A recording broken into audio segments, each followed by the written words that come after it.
published within the permanent forum. Thank you very much. I would like to call now on Vietnam. You have the floor, sir. Chairperson say, the chairperson say you don't have the right the presentation. Thank you, Madam Chairperson. First of all, I hope that the forum must be clear in terms of rule of procedure takes time. And second, my delegation would like to once again request the forum to be careful in selecting participants. And once again, we would like to express our objection to the participation of the Khmer Krom Federation. We just want to ask you that how can a group which have based outside the country for many decades can represent Vietnamese indigenous people? And thirdly, my delegation would like to reiterate our policy of equality, solidarity, and mutual respect among all ethnicities and forbid all forms of ethnicity-based discrimination.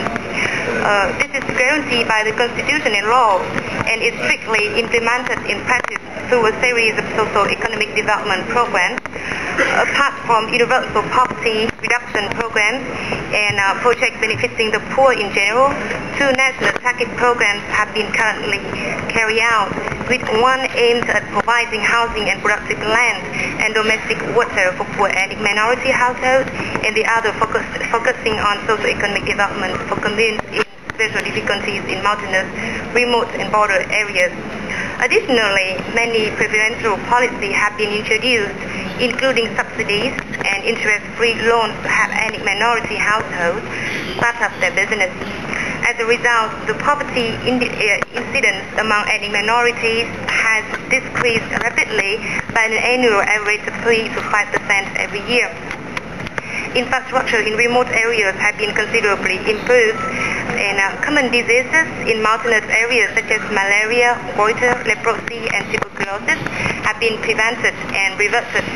Ethnic minorities have also increased to a significant extent their representation in the National Assembly and in the central and local government. The conversations and development of their language and cultural heritage have enjoyed great attention, resulting in the introduction of syllabus in 8 ethnic minority languages, including Khmer language, in ethnic minority primary and secondary schools in 25 provinces, and the broadcasting on the Vietnamese television and radio in the Voice of Vietnam of 10 and 13 ethnic languages respectively. Madam Chairperson, citing these as just some of the uncountable living examples, my delegation wishes to reaffirm our government's consistent policy to ensure the full enjoyment of human rights for all ethnic groups in the country, and we look forward to cooperating closely with the forum participants, relevant UN agencies, as well as other partners in this undertaking. Thank you.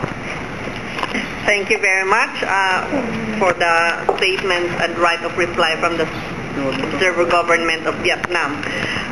My friends, we are now at the end of our session, and we haven't moved yet into the speakers list on item 3C for the indigenous speakers are listed. So I would suggest